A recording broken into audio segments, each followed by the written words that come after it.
안녕하세요. 젊은 정신과 의사를 수직하고 은밀하고 자상한 정신건강과 마음이야기 내부자들입니다. 네, 오늘은 지난 시간에 이어서 심리 그리고 정신건강에 관련된 서적을 소개해드리는 시간이죠. 네네. 지난 시간에는 김중호 선생님이 석세스 에이징 가지고 소개를 해주셨는데 네. 일단 오늘 저희 소개부터 하고 시작을 해야 되겠네요. 네, 안녕하세요. 정신과 전문의 김지용입니다. 네, 안녕하세요. 저는 허규영입니다. 네.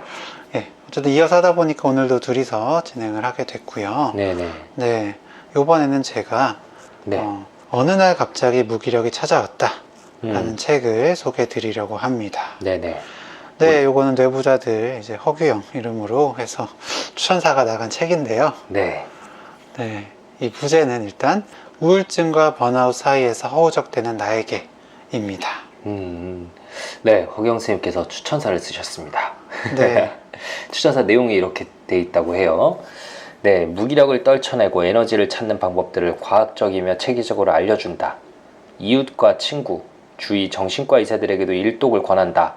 라고 추천사를 썼는데 사실입니까? 저희에게 일독을 권하셨습니까? 네, 이거 사실 추천사 저 되게 길게 썼거든요. 근데 저는 제 추천사만 들어갈 줄 모르고 좀 알아서 커트를 해주시려나 했는데 제 것만 쭉 들어가서 약간 좀 지나쳤다라는 생각도 들긴 하는데 근데 원래 지나친 부분만 이렇게 하이라이트로 나오잖아요. 네. 근데 다 넣어주셨어요. 그래서 어쨌든 이 책 자체는 정말 좀 실용적으로 써볼 수 있는 책이다 라는 생각이 들고요. 일독을 권하는 마음은 진심입니다. 네.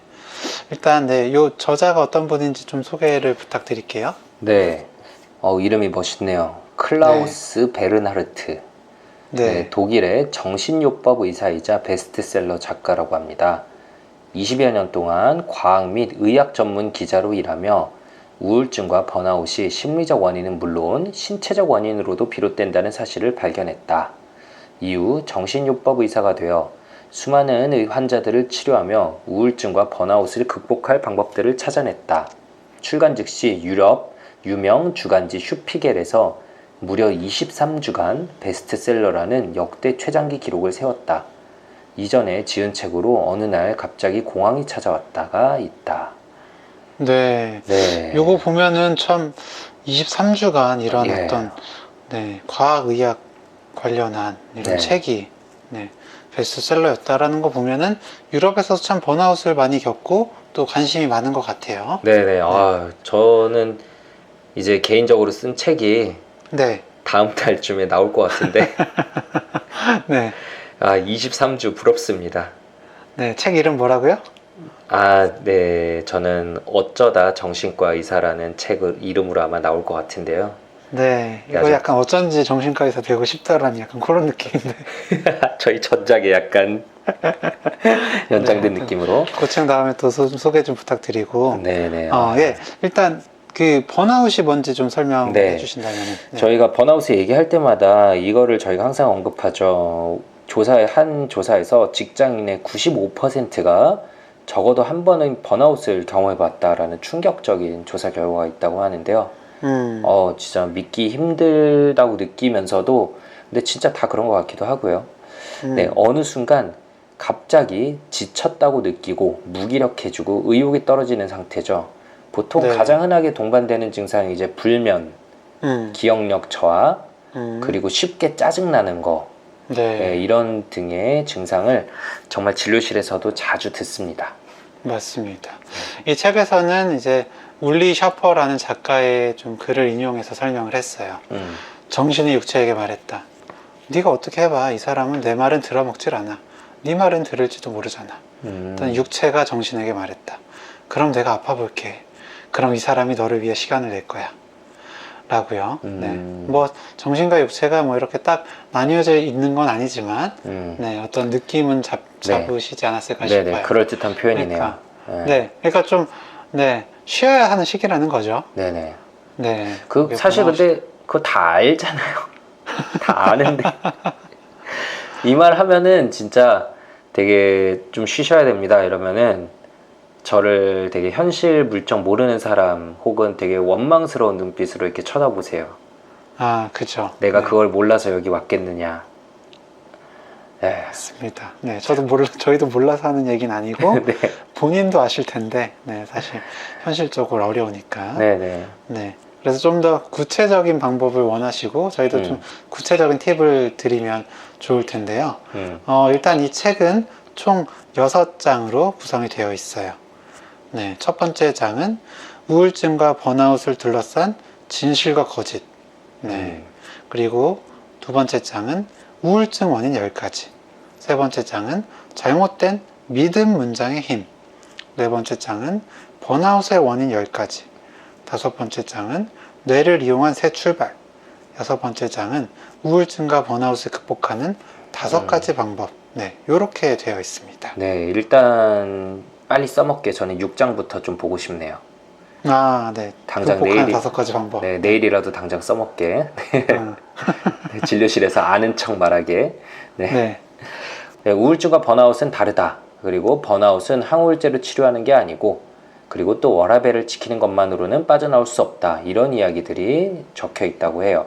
네. 근데 이제 다르다는 점에서는 당연히 동의하죠. 뭐 진단을 해보면 90%가 뭐 중복 진단된다 이런 말이 있긴 하지만, 그런데 번아웃을 유발할 수 있는 원인들이 우울증을 유발할 수도 있잖아요. 그리고 호르몬이 결국 딱 결핍돼서 나타나는 면이라는 거는 거의 동일한 메커니즘이기도 하고, 근데 이렇게 완전히 다른 질병처럼 딱 나눠 놓은 거는 솔직히 좀 저는 의문이 들긴 하는데요. 네, 어떠셨어요? 저도 좀 그래요. 네, 조금 더 자세히 보면 우울증 원인 10가지에는 부정적인 생각, 운동 부족, 무심코 먹는 약들, 음식 과민, 뭐 비타민 무기질, 미량 원소의 결핍, 만성 염증, 뭐 SNS와 스마트폰, 오래된 불안증, 수면 장애와 잘못된 수면 습관, 트라우마와 억압된 슬픔, 이렇게 되어 있거든요. 네, 이게 뭐 우울증 원인이 될 수 있지만 이것들 다 사실 번아웃 유발할 수 있고요. 네네네. 또 번아웃 원인 10가지 보면 네, 나 몰래 내 시간과 에너지를 빼앗는 것들, 그리고 모든 일을 혼자 해야 된다는 강박, 또 완벽주의, 혹은 뭐 다른 것으로 그냥 만족해 버리는 거, 헬프 증후군, 끊임없는 비교, 그리고 적성에 맞지 않는 직업, 그리고 목에 어떤 뭐 이상이 영향을 줄 수 있다는 거, 그리고 어떤 향정신성 약물, 알코올, 이렇게 해서 10개가 돼 있거든요. 이거 역시 네, 번아웃을 유발할 수 있는데 우울증도 유발할 수 있죠. 그렇죠. 네네. 네, 그냥 사실 제가 생각할 때는 뭐 그냥 정신건강에 악영향을 줄 수 있는 20가지, 네, 이렇게 해도 될 뻔했을 것 같아요. 네, 근데 그러면 아마 책이 좀 덜 팔렸지 않았을까? 그래요, 맞아요. 네. 요건 네, 약간 편집하는 쪽에 약간 의견이 담겨 있지 않을까. 네. 적당한 자극이 생각... 필요하기 때문에 네, 그랬겠죠. 네. 좋습니다. 네네. 어쨌든 이런 여러 가지 굉장히 원인들에 대해서 좀 그래도 자세히 적어줬는데 이런 나를 지치고 만들고 우울하게 만들 수 있는 원인들에 대해서 자세히 탐색해 볼 수 있게 한 게 일단 이 책의 장점인 것 같습니다. 정영은 좀 봤을 때 이런 각각 원인 10가지 중에 좀 눈에 들어오는 게 있나요? 역시 뭐 운동을 빼놓을 수가 없죠. 네, 운동 이제 저번 시간에도 얘기한 우울할 때 뇌과학에서도 운동을 워낙 강조하잖아요. 그렇죠. 네, 그거 책 읽기 전에도 저희도 진료실에서 강조할 수밖에 없는 내용이고, 의사들이 맨날 운동 하는 게 좀 지겨우시겠지만 그만큼 너무 중요하기 때문에 말씀하시는 거죠. 네. 그런데 이 책에서는 조금 더 과학적으로 좀 근거를 들면서 설명을 하고 있어요. 이제 BDNF, Brain Derived Neurotrophin Factor였나요? 맞아요. 근데 키뉴레닌은 잘 모르겠네요. 네. 네, 이 BDNF와 네. 키뉴레닌을 연결지어서 좀 더 과학적으로 운동이 이제 정신 건강에 도움이 되는 이유를 설명하기도 했고, 네. 경험을 직접 들어서 설명한 부분이 좋았어요. 이제 저자 친구가 이제 어머니와 사별하고 애도 반응으로 힘들어 할 때 이제 숲속을 달리라는 조언을 이분이 하셨다는데, 이제 친구 증상이 좋아졌는데 비가 계속 와서 이제 밖에서 뛰지 못했다고 해요. 그런데 이제 운동의 효과를 한번 봤었으니까 트레드밀을 집에서 이제 달리는 거를 주문해서 달렸는데 기분이 안 좋아지더라는 거죠. 근데 이제 저희가 또 트라우마 같은 곳에서 여러 번 얘기한 적이 있는 EMDR 그리고 윙 웨이브, 이거 둘 다 이제 안구 운동, 눈을 이리저리 움직이는 운동을 통해서 기억을 처리하고 감정을 조절할 수 있게 만드는 방법인데요. 눈의 움직임이 그러니까 심리적 문제를 해결하는 데 도움이 된다는 거죠. 이게 참 신기한 건데 눈알을 이리저리 굴리는 게. 그렇죠. 그래서 트레드밀에 EMDR을 하는 것처럼 장치를 하고 뛰게 했대요. 그러니까 집에서 이렇게 러닝머신을 뛰면서도 좌우를 계속 둘러보게 만든 거죠. 그렇죠. 그랬더니 뛰면서 호전되었다 라는 거고요. 그 전에 그냥 달리기만 할 때는 안 좋아졌던 게. 그래서 그 뛰어서 그냥 BDNF 이거 분비를 촉진하는 것도 중요하지만 밖에서 눈을 움직이면서 운동하는 게 좋다라는 내용이고, 그걸 과학적으로 설명해 놨어요. 그러니까 단순히 그냥 운동만 하시라 이게 아니라, 그리고 밖에 나가서 좀 뛰세요 라는 거를 저희가 더 과학적으로 근거를 들 수 있는 거를 이분께서 가져오신 거죠. 그렇죠. 이 책을 보면 과학적으로 이러니까 내가 운동을 좀 더 해야 되겠구나 라는 게 좀 더 와닿으실 수 있을 것 같아요. 네, 저는 좀 워낙 스마트폰을 많이 해서 그런지 스마트폰 중독에서 벗어나는 방법 3가지, 요게 좀 인상 깊었습니다. 근데 허규영 쌤은 이제 진짜 1, 2년 전보다는 스마트폰 하는 빈도가 확 줄어든 것 같던데, 그래도 이미 많이 벗어나지 않았나 싶은데. 요즘 재미가 좀 확실히 없어진 것 같기도 한데, 근데 요즘 유튜브 많이 봅니다. 근데 어쨌든 이분도, 이 저자도 당장 스마트폰을 끊는 건 불가능하다. 그건 전제를 좀 했어요. 그래서 스마트폰을 생산적으로 이용해라가 그 첫 번째 방법입니다. 요게 뭔가 하면은, 그러니까 요리나 뭐 사진이나 그림, 이런 내가 예전에 좋아했던 취미나 새로운 취미를 가질 수 있는 방법으로 스마트폰을 사용하라는 거죠. 그 어떤 뭐 구체적인 환자 예시도 있는데, 이제 뭐 그냥 뭐 크러쉬 캔디인가? 그 게임만 하면서 시간을 보내고 있던 어떤 유치원 선생님이 계시는데, 뭐 생각을 해보니까 이분이 뭐 시간 없다 힘들다라고 하면서 그 크러쉬 캔디에 굉장히 시간이 많이 쏟고 있던 걸 알게 된 거예요. 그 다음에 이제 원래 이분이 뭐 사진 찍는 걸 좋아했는데, 그래서 그 사진 찍는 걸 이제 아이들을 좀 더 잘 찍어주고 그걸 편집하고 이런 쪽으로 오히려 좀 그 스마트폰을 사용해 보라고 권유를 한 거죠. 그래서 그렇게 했더니 아이 엄마들이 막 그 찍은 사진을 막 돈을 주고 사갔다는 거죠. 그래서 돈도 벌고 번아웃에서도 벗어났다 하는 이런 예시를 줬는데, 그렇게 생산적으로 좀 더 실용적으로 사용하는 게 저는 굉장히 좀 괜찮은 방법처럼 보였습니다. 이외에도 뭐 오디오북을 사용해 봐라, 뭐 파킨슨의 법칙 이런 걸 사용해 봐라 라는 것들도 있는데, 이런 것들도 구체적인 예시랑 같이 설명이 되어 있으니까 책을 좀 보시면 좋을 것 같아요. 네네. 분명히 좋은 책인데, 이 이름이 멋있는 클라우스 베르나르트, 이분의 이제 기존 책인 어느 날 갑자기 공황이 찾아왔다를 보신 분이라면 아시겠지만, 이분이 이제 기존의 정신과 치료에 대한 반감이 되게 커요. 그래서 저는 프로필에 있는 이제 정신요법 의사라는 것도 뭔지 좀 궁금하긴 했거든요. 이게 저도 좀 더 찾아보긴 했는데 자세히는 모르겠더라고요. 이게 진짜 정신과 전문의신 건지, 왜 이렇게 정신과 치료에 대한 반감이 큰지는 잘 모르겠는데, 그러니까 완전히 이분이 부인하는 건 아닌데, 정신분석도 구시대적 치료법이라고 생각하고 항우울제에 대해서도 부정적으로 생각을 하고 있어요. 물론 이제 정신분석과 항우울제가 뭐 공격받으면 안 되는 뭐 불가침의 영역이거나 완벽한 치료법인 건 아니지만, 그래도 사실 지금 그만한 것들이 없는 것도 사실이거든요. 그래요. 근데 약간 요즘 유럽 분위기가 좀 더 이런 것 같습니다. 저도 지금 염증에 걸린 뇌 이제 책 읽고 이제 하려고 하잖아요.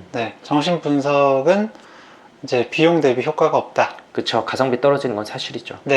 그리고 어떤 정신요법을 하든 효과에는 큰 차이가 없다. 그러니까 뭐 인지행동 치료를 하든 정신 분석을 하든 어떤 뭐 치료 방법이 문제가 아니라 그냥 심리 치료 자체가 그냥 효과가 있다. 뭐 이 정도로 좀 설명을 하는 것 같더라고요.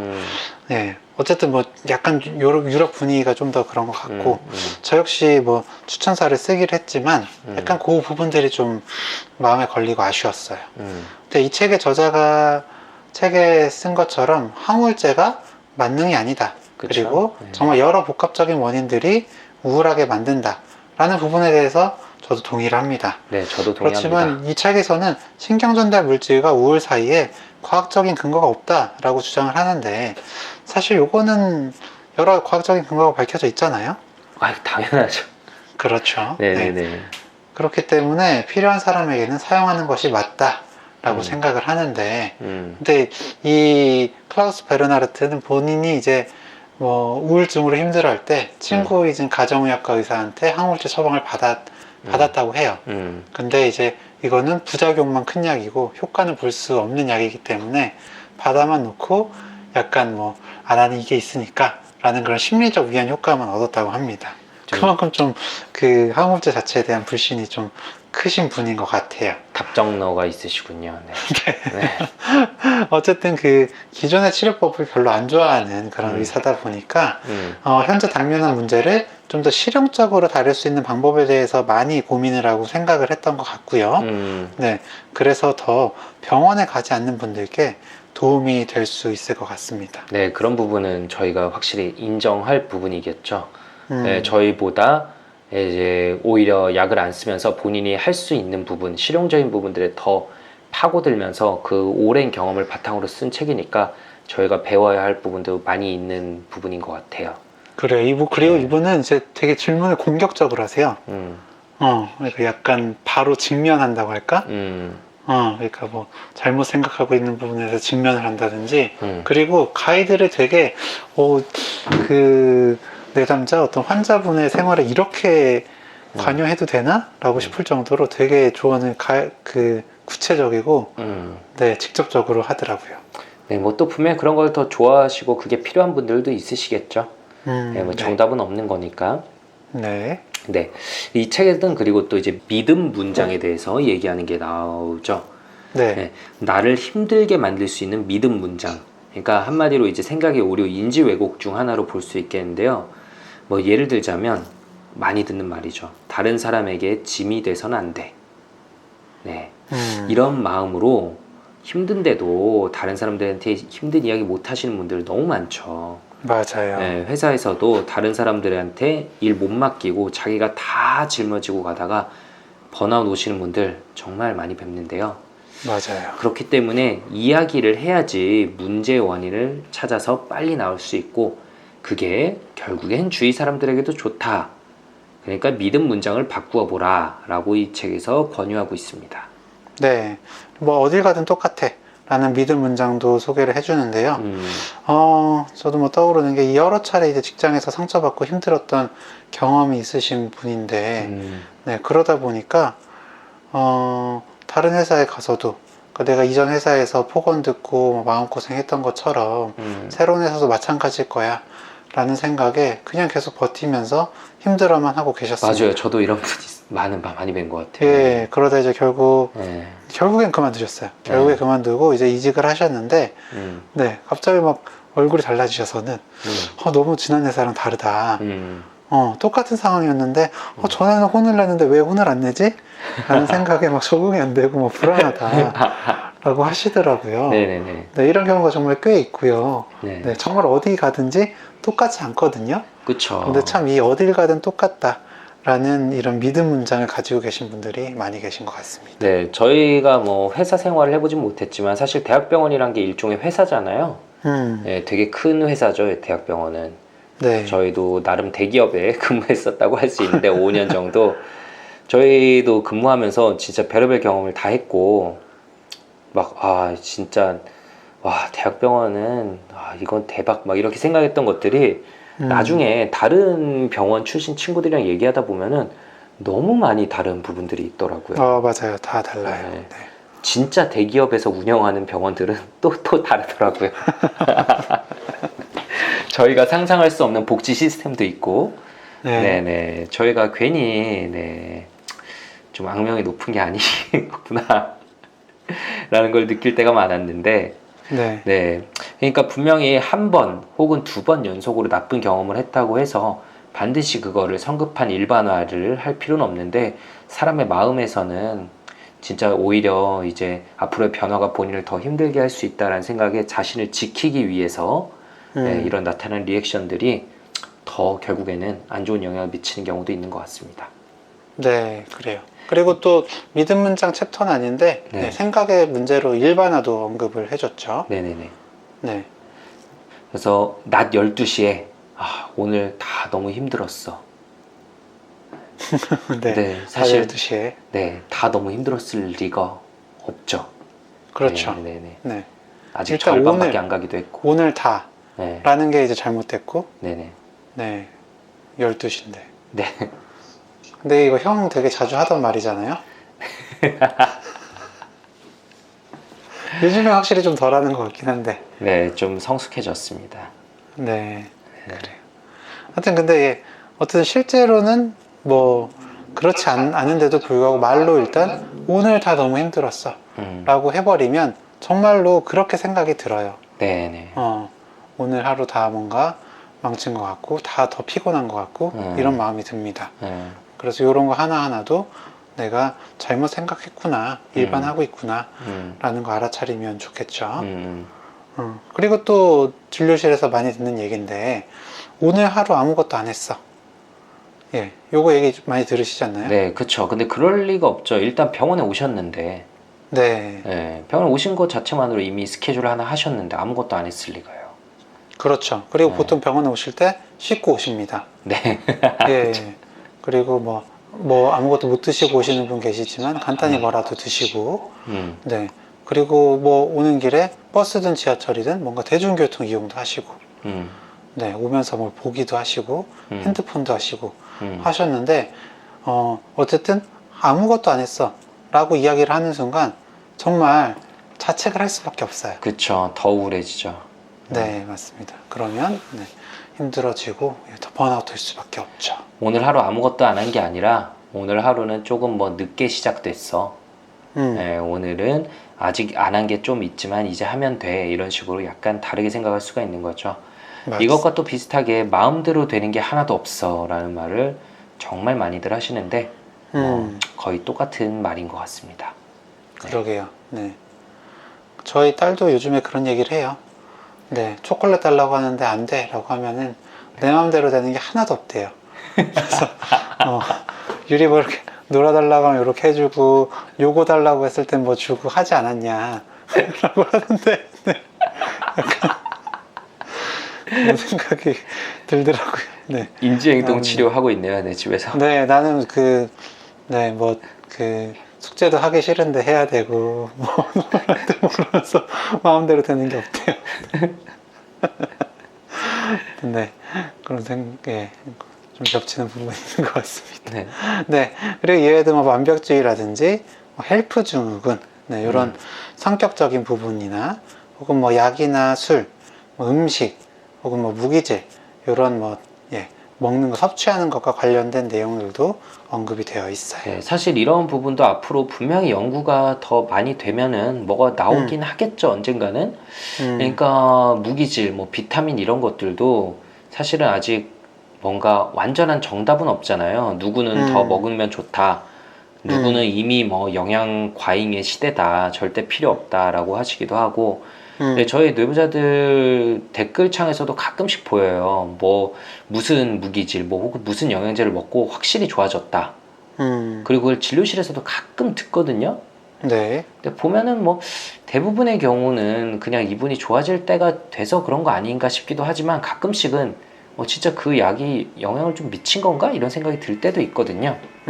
네, 그런 것들에 대해서도 저희가 아직 모르는 것들이 많은 게 사실이고 네, 조금 더 뭔가 정답이 나왔으면 좋겠어요, 언젠가. 그래요. 어쨌든 뭐 이 책에서도 그런 부분들을 좀 과학적 근거를 들어서 설명을 하고는 있는데 어쨌든 부족이 어떤 우울증을 번아웃 이런 걸 유발을 할 수는 있지만 네, 그렇다고 해서 그냥 뭐 단순히 어떻게 섭취하는 게 답이다 라고는 또 제안을 하진 않고 있거든요. 네, 좀 보시면 그래도 도움이 되실 것 같습니다. 네, 책에 나와 있는 근데 이 알파와 오메가 이거는 뭔지 홍현 선생님께 좀 궁금해서 물어보고 싶네요. 예, 이 알파 오메가 요거 이제 마지막 그 해결 방법에 나오는 부분인데요. 예, 일단 알파라는 건 알아차리는 겁니다. 네, 요거 약간 마음 챙김이랑 비슷해요. 내가 좀 뭐 힘들다는 것도 좀 알아차리고, 네, 그리고 잠깐 멈춰서 네, 시간을 내서 좀 여유를 가져보라는 거죠. 그러니까 조용한 데 가서 5분이라도 좀 눈 감고 네, 차를 마신다거나 네, 뭐 혹은 뭐 산책을 한다거나 심호흡을 한다거나 이런 게 네, 번아웃 어떤 우울에서 좀 빠져나오는데 일단 도움이 된다는 거고요. 그리고 이제 오메가라는 건 여기서 얘기하는 건 이제 좋아하는 것들을 아웃소싱 해라 라는 거예요. 저는 이게 굉장히 좀 실용적이고 진료실에서도 좀 말씀드려 볼 수 있겠다 라는 생각이 드는데 배관 전문가의 예를 들어줬어요. 이 배관 전문가가 왔는데 일은 잘 되는데 주문이 많은 게 전혀 막 기쁘지 않고 부담스럽기만 했대요. 그러니까 얘기를 들어보니까 배관 일 자체는 괜찮은데 다른 부수적인 일들이 그 사람을 힘들게 했다는 거죠. 청구서도 써야 되고 이메일도 답해야 되고 뭐 여러 가지 일들이 있었는데 그래서 이 저자가 뭐 다른 사람한테 좀 맡기는 게 어떻겠냐, 고용을 해라 라고 했더니 그럴 만한 돈도 없고 잘 모르는 사람 가르칠 여력도 없다, 지금도 이미 바쁘다 라고 했다는 거죠. 근데 이제 결국에 뭐 조언대로 사람을 썼더니 네, 그 일도 좀 더 편하게 됐고 오히려 돈도 더 많이 벌게 됐다 라는 그런 결과로 나왔다는 건데요. 그러니까 이제 좋아하는 것들을 더 하고 좋아하지 않는 것들은 아웃소싱, 그러니까 맡겨라 라는 겁니다. 제가 요즘 좀 자주 얘기하는 거긴 하네요. 그렇죠. 네. 네, 제가 그래서 좀 즐겁게 하고 싶은 일, 그리고 당장 누군가에게 맡기고 싶은 일, 이런 거를 목록으로 한번 작성을 해보라고 하고, 네, 그래서 돈을 더 쓰더라도 좋아하는 일을 더 해라 라는 게 이 책에서 얘기하는 바입니다. 네, 제가 요즘 이제 저희가 뇌부자들 채널에 진짜 이제 관리 그리고 뭐 2차 창작물을 만들고 이런 것들을 누군가 해주실 분이 필요하지 않나 이런 생각을 요즘 많이 하고 저희 멤버들에게도 얘기를 하고 있죠.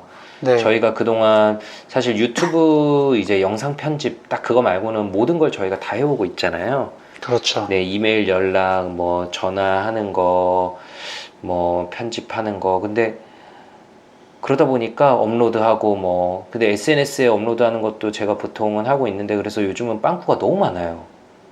저희 유튜브 영상 찍은 것들 팟캐스트 이거 한 것도 SNS에 알리지 못한 경우도 되게 많고요. 그렇죠. 네, 원래 이런 것들을 좀 영상도 스크린샷도 좀 하고 이래서 인스타그램에도 좀 올려서 사람들 더 보게 하고 싶었는데 가끔씩만 하고 시간이 없으니까 진짜 못하고 괜히 스트레스만 더 받고 있는 거죠.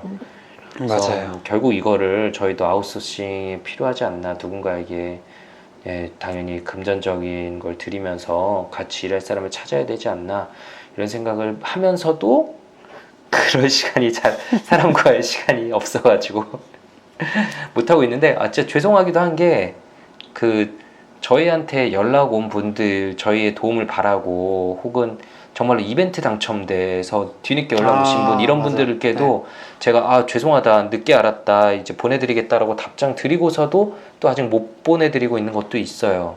진짜 너무 말만 하고 못 지키는 사람이 되어서 너무 죄송하고 스트레스 받고 그러고 있는데 네, 허규영 선생님 좀 저희 오메가를 위해서 돈을 써주셨으면 좋겠습니다. 네, 뭐 회비 걷어야죠. 네, 어쨌든 저희도 지금 이런 좋아하는 일을 하기 위해서는 아웃소싱이 필요하다고 생각합니다. 네네. 예, 그리고 또 좀 인상 깊게 봤던 게 구급상자예요. 네, 나를 기분 좋게 만들었던 무언가들로 구급상자를 만들려고 하는 거죠. 네네. 네, 이거 오감을 사용해서 해보라고 해요. 청각, 뭐 내가 이 저자는 뭐 이제 기분 좋게 이렇게 들었던 음악, 이제 그런 테이프로 만들어서 그 구급상자에 넣어뒀고요. 그리고 자기가 좋아했던 초콜릿, 네, 요것도 넣어두고, 그리고 후각으로는 이제 여자친구의 향수, 네, 그리고 시각적으로는 이제 자신이랑 친하게 지냈던 어릴 적 친구의 그런 사진. 촉각은 좀 고민이 됐다고는 하는데 결국 이제 어머니의 그런 실크 옷감, 네, 그런 걸 이제 구급상자에 넣고 좀 힘들 때면 그 구급상자를 열어서 음악을 듣고 초콜릿을 맛보고 향수 냄새를 맡고 사진을 보고 그런 실크를 만지면서 그런 약간 이완을 하고 안정을 찾았다고 합니다. 네, 이런 개념에 대해서 사실 예전에 저희가 아마 말씀드린 적도 있었던 것 같고, 많이 불안하거나 이럴 때 자신이 가장 따뜻함을 느꼈던 뭐 이불 속이나 이런 곳에서 좀 긴장을 풀어보거나 이완되는 경험 해보시라고 말씀드리기도 하고, 실제로 이런 걸 이미 알아서 잘 실천하고 계신 분들도 꽤 있으시죠. 근데 보통 이런 얘기를 말씀을 드리면은 그럴 여력이 없다라는 답변이 사실 제일 많이 돌아와요. 예전에 좋아했던 음악을 지금 들어도 전혀 감흥이 없다. 그쵸. 그 흥미가 없어진 것 자체가 우울증의 가장 큰 특징이기 때문에. 하지만 그럴수록 더 구급상자를 써야 된다고 생각을 해요. 이제 결국은 이런 뇌과학 관련된 서적들, 그래서 공통적으로 이런 근거가 되는 걸로 제시하는 게 이제 신경 가소성이란 거잖아요. 네. 그러니까 뇌는 결국에는 계속 변한다. 이런 과정 자체, 이런 구급상자를 사용하려는 노력 자체가 우울증 환자분들의 활성화되지 않은 멈춰있는 뇌를 결국에는 또 움직이게 만들기 때문에 안 되더라도 꾸준히 연습하는 거, 운동할 여력이 없어도 한 발짝만 더 움직이는 거, 입맛이 없어도 억지로라도 한 입만 더 먹어보는 거, 이런 노력들이 절대 의미가 없는 게 아니라 이미 낫기 위한 큰 노력이란 거를 꼭 잊지 않으셨으면 좋겠습니다. 좋습니다. 네. 저희가 다 소개해드리지 못한 많은 내용들이 있는데요. 어쨌든 이 책은 우울하신 분, 그리고 번아웃에 좀 힘드신 분, 혹은 뭐 스트레스를 많이 받으시는데 좀 그런 관리가 안 되시는 분들께 좀 추천을 드리고 싶은 그런 책이에요. 네. 저희가 그동안 좀 읽은 책 2권을 소개해 봤는데요. 그래도 분명히 좀 도움되시는 분이 있을 거라고 믿으면서 다음에도 더 좋은 책들, 그리고 더 유익한 뇌과학과 정신과학, 심리학 이야기를 가지고 찾아뵙도록 하겠습니다. 감사합니다. 네, 감사합니다.